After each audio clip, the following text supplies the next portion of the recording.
This time around, we're taking a look back at a season that was by no means a classic, but was nevertheless pivotal in the history of our great club. In the previous My Season as a United Fan video, looking back at the 86-87 campaign, it was momentous in terms of it being the story of Fergie's accession to the big chair in the manager's office at Old Trafford and starting the foundation of a dynasty that would last over a quarter of a century. However, the 1989-90 season was more of a sliding doors moment, or at least looking back, with all the rumours flying around at the time, seemed very much like that. Anyway, we start in the summer of 1989. United were now 22 years without a league title, and after an 11th place finish the season before, and our lowest position since we got relegated 15 years earlier, it didn't look that likely that it was going to change anytime soon.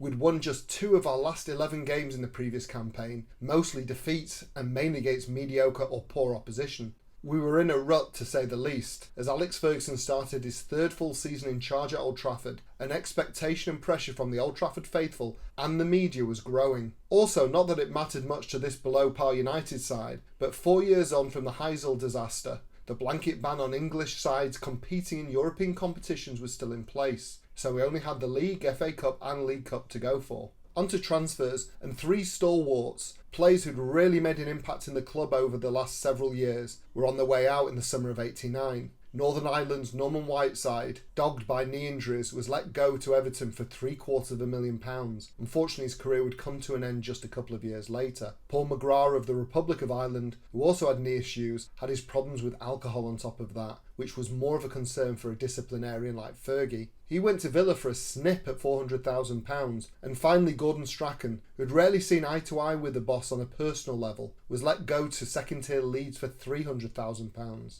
Anyway, there were also a number of players coming through the doors at Old Trafford over the season. The talented England international midfielder Neil Webb came in his prime from Nottingham Forest for £1.5 million. The other was Mike Phelan, another midfielder who worked hard, was versatile and could read the game well, a model professional. With the aforementioned Robson perennially on the treatment table, as well as the departure of Whiteside and Strachan, it made sense that there was sufficient cover, as the midfield had melted away in the end-of-season slump just gone. Highly rated Swedish centre-back Glenn Hussein was nailed on to join to replace McGrath, but in a last-gasp U-turn, snubbed Old Trafford for Anfield, so we're on the lookout for a new central defender. Finally, just to remind you, but more as information to those of you who weren't around at the time, there was of course no goal line tech nor VAR. Level was onside, that was it. There was no back pass laws, only 2 subs were allowed. Also, slide tackles were encouraged, as were shoulder barges, and really getting stuck in. There was very little rolling around on the floor. The pitches were bloody awful, and we're in a golden age of commentators and British managers. So with all that out of the way, I can give you my take on the season. But actually I can't talk about the goings on the pitch just yet, as property tycoon Michael Knighton made a $20 million bid for the club on the 18th of August. Yes, $20 million. And United were on the verge of being sold by Martin Edwards. As usual, timing had been rarely the club's strong point off the pitch. All this was going through on the eve of our opening day curtain raiser against champions Arsenal at Old Trafford. That bid, seemingly a done deal, saw Knighton prematurely celebrate by going onto the sacred Old Trafford turf to do some skills and scoring an empty goal at the Stretford end to applause in unison. I'm sure there's a metaphor in there somewhere relating to his bid. However, this turned into a club embarrassment as his backers pulled out a month later, and as the deadline approached, he accepted a role as director on the United board rather than the chairmanship. The whole thing was a shambles, and the con man at worst and incompetent at best has generally been full of himself and spouting BS ever since. Finally, at last, onto the performance on the pitch. United swept Arsenal aside on the opening day with a 4-1 win. Neil Webb scored a cracking volley on his debut, but 2 of United's most prolific scorers in recent seasons, Hughes and McClare, who also claimed goals that day, would only score in the same match together again once more all season. That would be a 4-1 trouncing of Luton at the beginning of March. Despite that heady start, with bookies and fans already getting carried away after dispatching the champions, a poor draw at newly promoted Crystal Palace, who got a late equaliser, was followed by an embarrassing back-to-back defeats to Derby and Norwich, both 2-0, which saw us drop to 14th. The day before that Norwich game, Gary Pallister joined the club for a record United transfer fee of £2.3 million from Middlesbrough. Into September, and it's a disastrous month. Neil Webb suffered a serious Achilles injury whilst on England duty. He'd be out till at least well into the new year. A few days after that, United incurred a 3-2 defeat at Goodison Park to Everton, despite a Jim Leighton penalty save. Better news arrived as Paul Ince finally joined on the 14th of September from West Ham for, with add-ons, a final price in the region of £1.8 million, and made his debut in a 5-1 home win versus Millwall 2 days later, Mark Hughes grabbing a hat-trick. The final permanent acquisition came in the form of tricky Saints winger Danny Wallace, who was secured for a £1.2 million fee. That meant a summer spend in excess of £6.5 million, which was unheard of in those days. That heaped even more pressure on the boss to win something. Whilst a metaphorical corner seemed to have been turned with that Millwall win, it wasn't the case, and we were found wanting again as we lost the Manchester derby in our biggest defeat to them for 64 years, 5-1.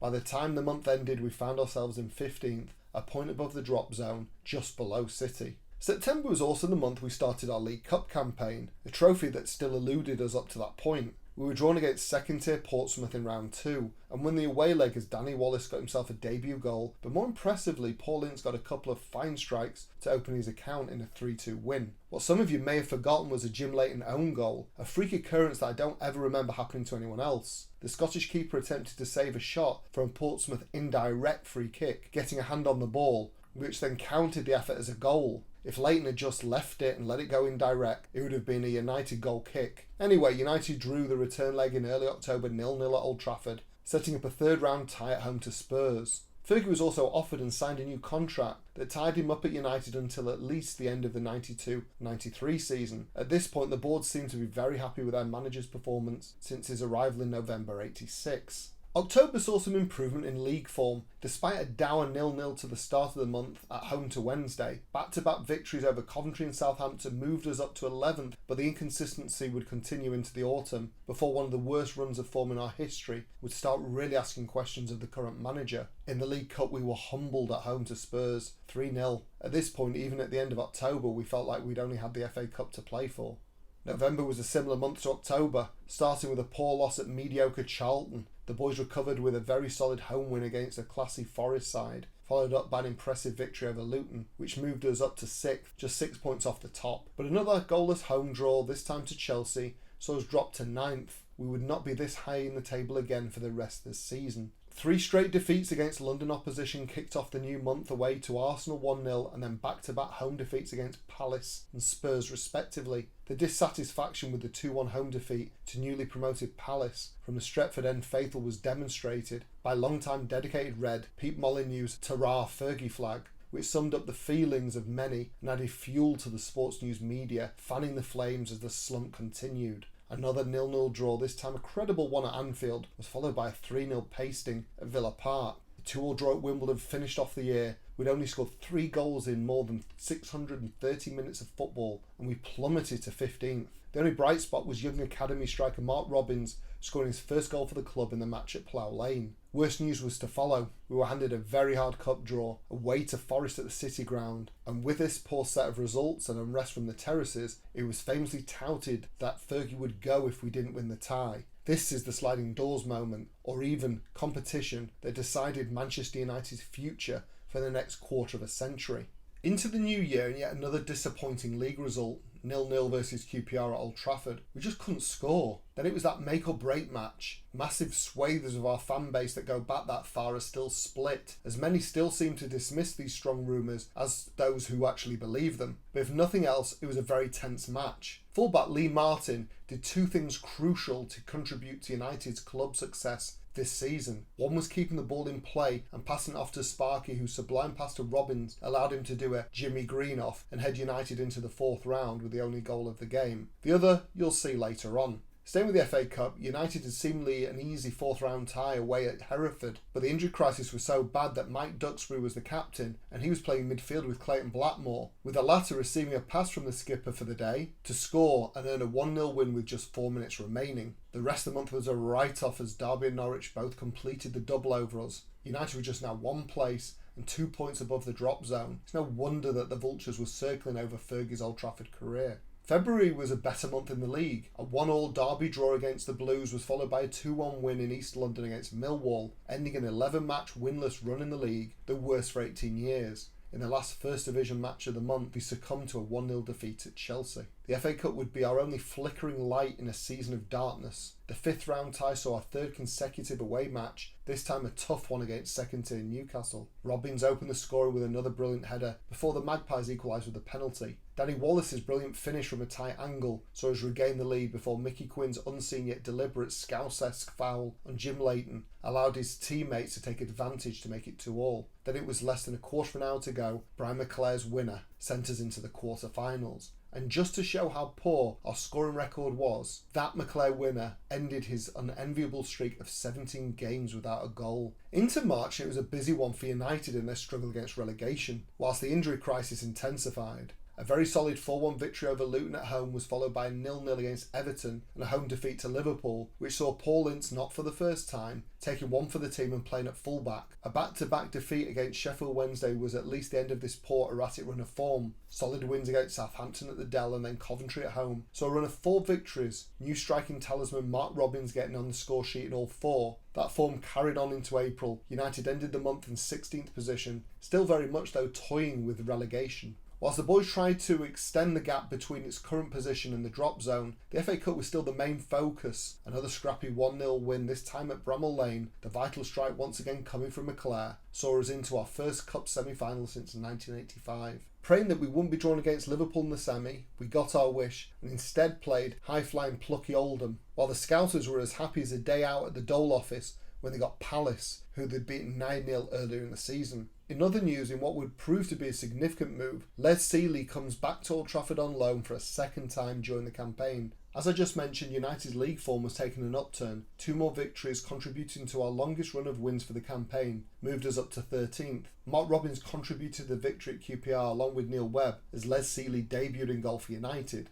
However, more significantly, due to the title race in general, a very well taken Robins brace against Graham Taylor's Villa, who were going head to head with Liverpool, dashed the Villains' hopes of becoming champions. The winning run ended at Spurs with a 2-1 defeat, and a 0-0 home draw with Wimbledon saw us drop to 15th by the end of the month. Actually, that game against the Dons was the stage for Mark Bosnich's impressive debut in the United goal, but we couldn't make the move permanent with the refusal of a work permit for the 18-year-old Australian. No one could forget FA Cup semi-final Sunday in April 1990. Liverpool was slated to play Palace first, but after a ding-dong battle it was Palace who won out 4-3 and were looking now for their first major piece of silverware. Despite our poor form this far, United were the favourites, especially with Robbo back after a hamstring injury. However, it was more poor United defending that saw Oldham take the lead. Robbo, once again, in his 4th straight semi-final, did the captain's job and equalised after being put through by Webb. And United took the lead through the aforementioned former Forest man with 18 minutes to go. Oldham then equalised through a Marshall volley, sending the game into extra time. Danny Wallace was put through and gave United a 3-2 lead, only for the Reds' defence to be found wanting once more as Roger Palmer ghosted in at the back post to make it 3-3 and earn a replay 3 days later. That match was also quite dramatic. However, it was Brian McClare and Mark Robins with the winner who were the heroes after extra time, setting up a Wembley encounter with Palace on the 12th of May.